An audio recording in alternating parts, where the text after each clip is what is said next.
And hello, welcome back to another episode of the Quickview. On this episode, it is about the Notebook. Um,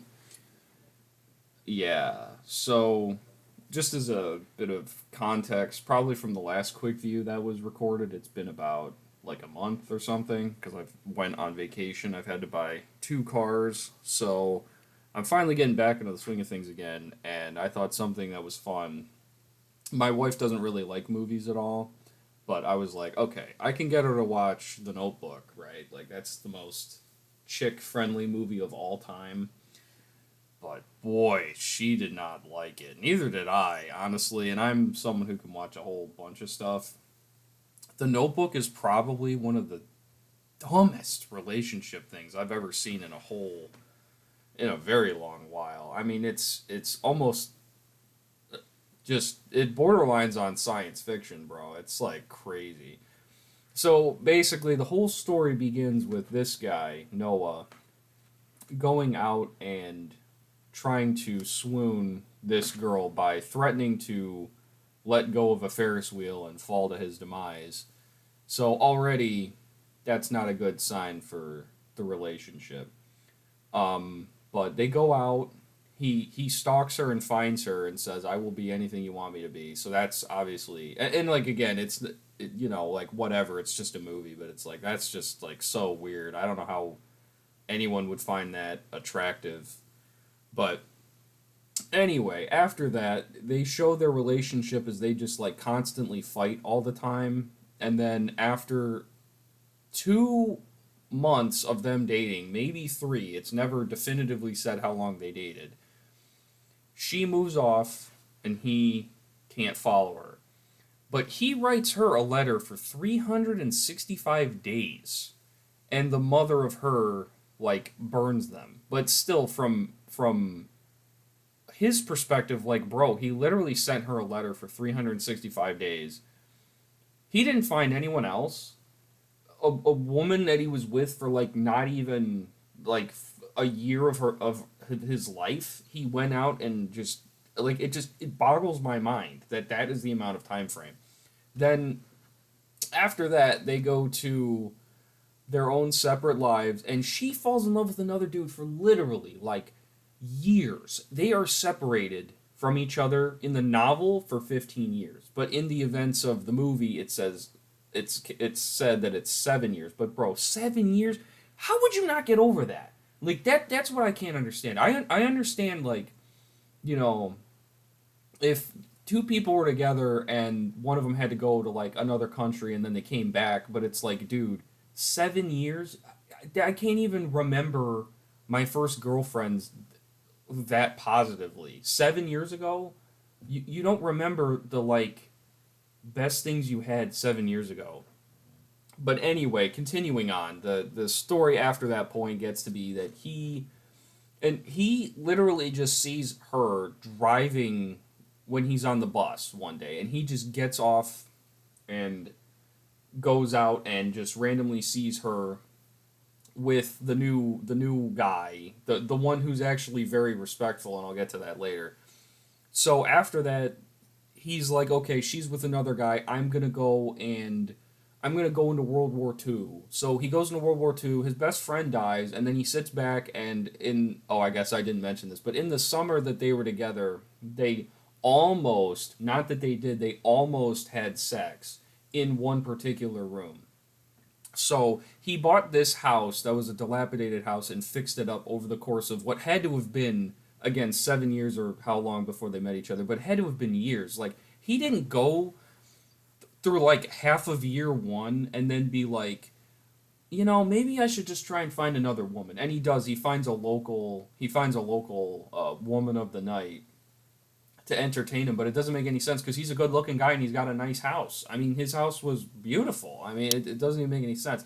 And I get like if you had something where he it was more of a story about him being traumatized from being in World War II and he's trying to keep his memories of his innocent love, so that's why it's more impactful to him. Like I get that, but it's just not realistic. It doesn't make any sense because he saw his best friend die. Like he's probably a severe alcoholic. but we never see the like marriage between them. Like we don't see what happens after after they get together and they say yes. But anyway, after that, she is about to get married to the other guy, and she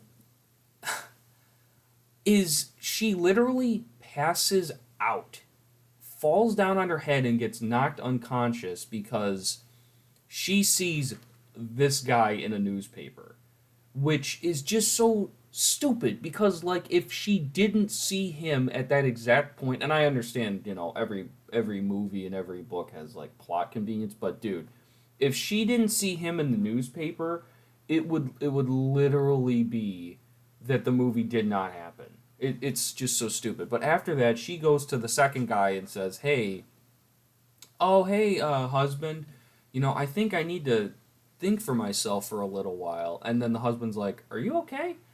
He handles the situation just so unbelievably nice, and it was like, it didn't even make any sense. She's like, "I think I just need to think for a few days," and then he's like, "Are you okay?" And she's like, "Oh yeah, I love you." And then she kisses him, and he's like, "Well, take as much time as you need. You got no problems from me." So then she goes and she drives to her fucking hometown, and then she has sex with this dude. She has sex with this dude and doesn't regret it. She has sex with him, and it's like multiple times, dude. He's literally on the floor in a scene and says, "I can't take anymore. We've been going at this for a while." So she drives halfway across the nation to go have sex with this dude who she was with for literally less than a year. Like not even 5 months they were together. And after that, her mom comes back and is like, "Hey, I found that out that this is what you're doing," because she just guessed because she saw the local newspaper clipping or whatever, and she drove to that guy's house and she said, "You know, I I don't think you're going to be making the right choice." But she hands her the letters that he sent her from the beginning. But what was even stupider is that, like, okay, from our perspective as the movie watcher, we know that he actually sent the letters. But when she and him are on this famous scene of being in the rain, she's like, "Why didn't you send me any letters? Why didn't you send me any letters?" And he just is like, "Well, I did send you letters." And then she just immediately goes and kisses him and allows him to have sex. So it's like, okay, well, what if he was like lying? What if he was just totally like just not even telling the truth and he totally just like lied? Why? Why would it be like that? It doesn't even make any sense. So like it's so dumb, dude. I can't even believe that it happened like that where it's just so dumb. Okay, so then anyway, the next part of it is she hands him no, she hands the mother hands the daughter the letters in numerical order to how they were sent. How did you have that much time? Why didn't you burn the letters? What, like, it doesn't make any sense. Why would she keep them? Where did she keep them? How did she hide them for 12 years? Like 7 years, dude. How did she hide them for 7 years? That does not make any sense. So anyway, after all of that, she is confronted by the mom, and she's like, the mom is saying, "Well, you probably need to give up this." And she talks to this guy, and she's like, "Well, I think we need to break up because I made a promise. I have my wedding ring on.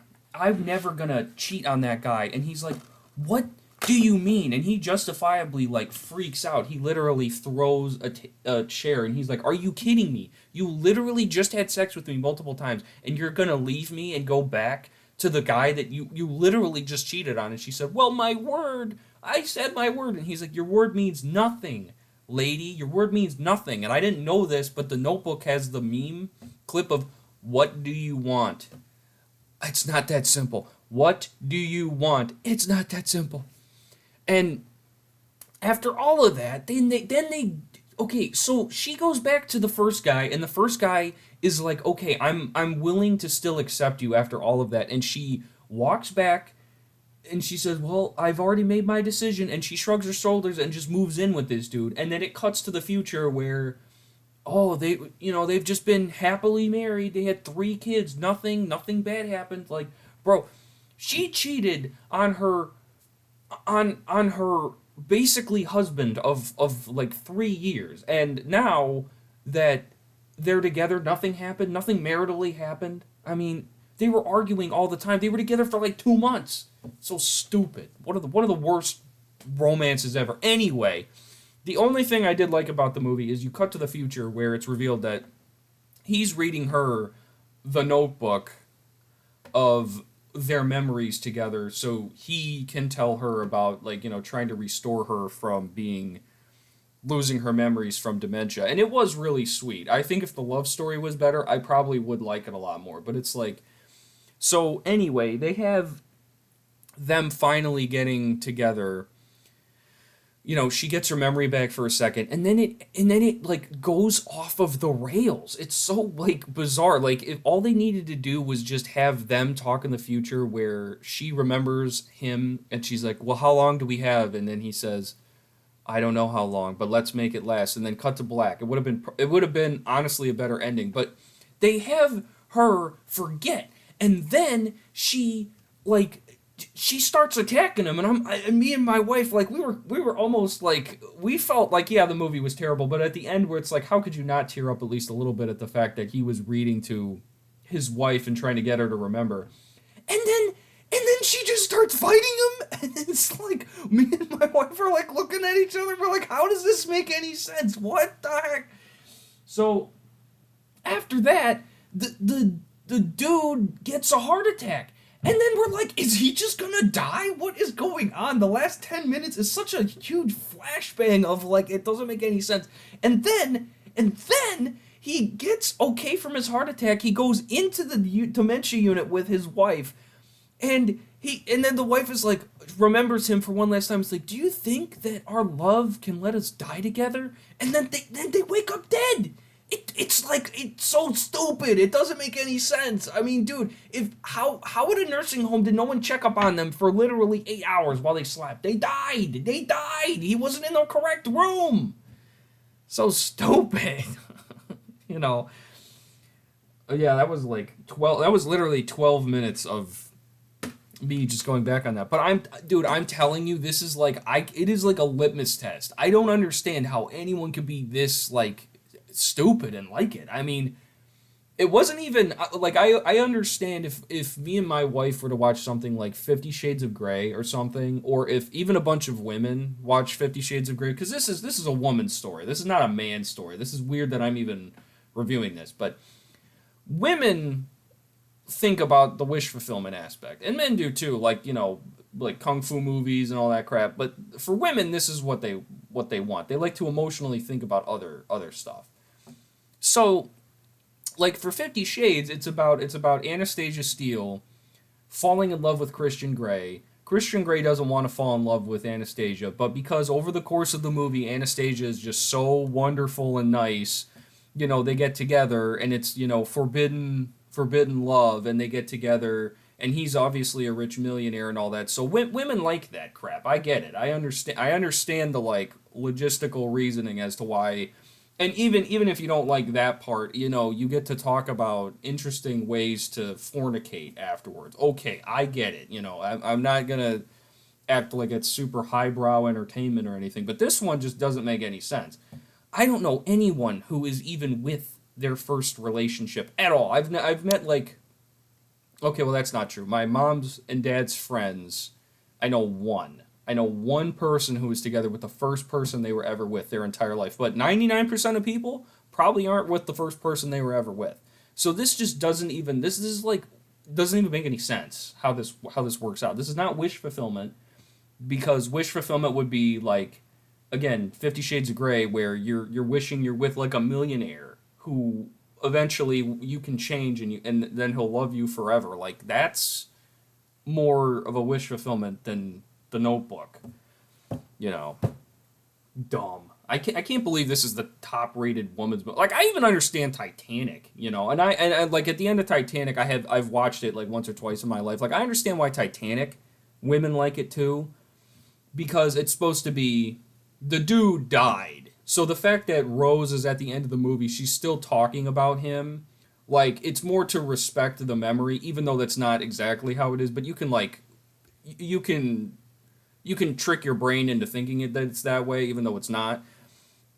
So it. But it's like how does this make any sense? It's literally just she's cheating. She's a terrible person, but two guys are willing to kill themselves for it. It's like Bridget Jones all over again. It's like that's not how like the world works, dude.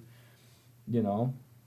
I guess every woman movie is just Bridget Jones over and over again. But I don't know. I wouldn't even really recommend watching it, even with your. I mean, that's the thing that I don't even understand is I wouldn't recommend to watch this. Even as a guy who I know like women obviously like it, but I would not even think that this is a good romantic movie to watch with your girlfriend because what are you going to be thinking about? You're going to be thinking about past loves. You're not going to be thinking about how their love was just so wonderful because they're fighting all the time. They're literally slapping the crap out of this she literally slaps him like 15 times and then kicks his car and says get out of here. And then he gets out of there and then they don't talk for like 7 years. Like, bro, why did he even write back? I mean, it doesn't make any sense. Like guys don't think like that. Guys don't ruminate on the first love that they ever had 10 years after it happened. Like I don't even think about any of my, especially being married now. I don't even think about my past relationships, and even like right now, I have a few good memories, but like there is no way. I had a girlfriend that I dated for one month, and I would not even say that I would ever for anything go back to her. I mean, it doesn't make any sense. Once you like, I mean, maybe women think differently, I guess, but like for men, once something's over, it's over. There's no like little. That's why women always say, "Do you want to be friends?" Like for men, it's okay. We're not friends anymore. I'm done. Like that's what I said with my girlfriend. I was literally like, "Okay, do you want to go out on a date later or something?" She's like, "Oh, we were never really dating." I was like, "Okay." Then I immediately blocked her and I never talked to her again because I was like, "I'm not putting up with this. Like I'm not gonna go through." Because she was like, "Oh, do you want to be friends?" Like, bro, I'm not doing that crap. Okay, like I'm not.